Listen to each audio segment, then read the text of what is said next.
I think after reading your book, seeing a snowman freaked me right out.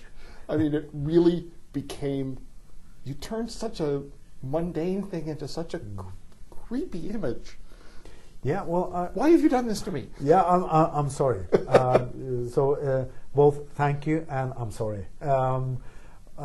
because I think that is a something that is very efficient. If you take something that you feel cannot be dangerous and something that feels very cozy and innocent, and you just project it in another way, or you it's like in a movie, if the camera stays on a cute doll 2 seconds too long, there's something wrong about the doll, and it suddenly goes from being something very innocent to something very scary.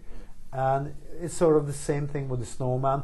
The key scene for the snowman, the scene that sort of started the story, was an idea of a woman coming home from work late in the evening, and the first snow has fallen in Oslo, and she walks into the kitchen, and there's her son and her husband making dinner for her, and she says, how nice you're making dinner, and also what a great snowman you built in the garden. And they look at her and they say, we didn't build a snowman. And so all three of them walk into the living room, and they look out the window at this big snowman that's standing in the moonlight in the garden.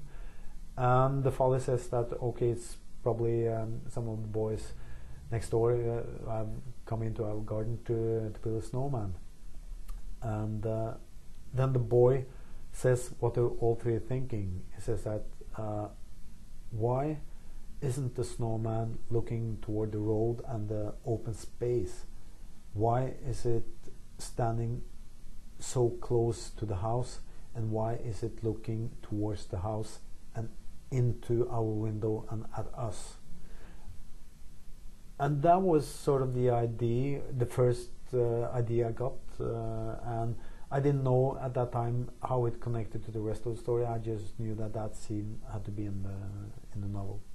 Just recounting it, the hairs on the back of my neck have stood up. A very, very creepy image and very creepy calling card for a killer that it took me a long time to catch up with. I mean, very, very clever plot, but when I went back, I went, "Oh, why didn't I see that?" Well done that way. Well, that's what you hope for when you're planning the plot. And it's what I like about this genre, the detective novel. Or mystery novel that you call it here. It's a way of telling a story where that the reader is very familiar with.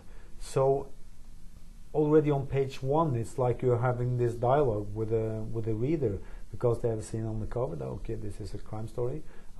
We pretty much know what that's all about, and you can, as a writer, you can play with those expectations that the reader have, making it easier, to sort of okay, the game here is that you are going to try to guess who the killer is, and I'm going to give you some clues, and I'm going to give you enough so that when I reveal to you who the killer is, you are going to go, of course, you told me that on page 39, but I was too busy looking at your left hand when you did something with your right hand.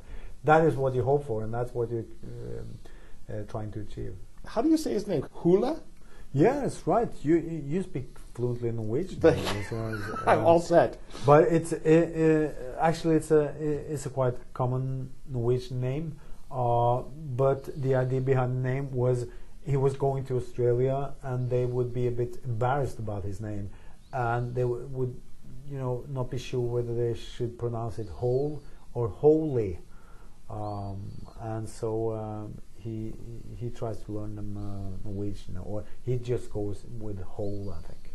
He is underneath this kind of gruffness and the drinking and his general bad attitude. He really is a good guy.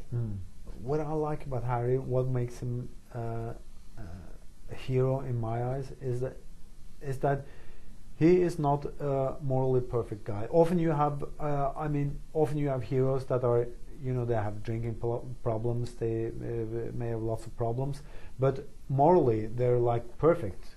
But Harry is not. He's not morally perfect. He's a weak man in many ways. He's a very strong man in some ways, but he even his character is kind of weak.